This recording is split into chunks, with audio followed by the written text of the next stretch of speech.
வெண்பருத்தி நூலெடுத்து வாய் வெடிச்ச பூவெடுத்து நான் அணிஞ்சிட தொடுத்து வச்ச நடினமான மாலை இது.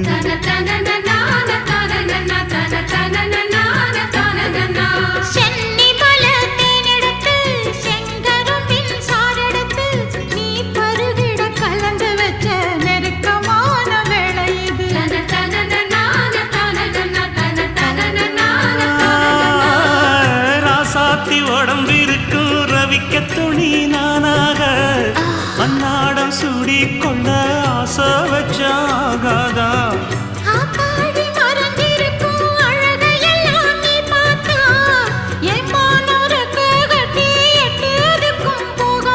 அடிச்சி சக்கரையே எட்டி நீயும் நிக்கிறியே நான் ஏங்கி ஏங்கி பார்க்கிற போறாங்க.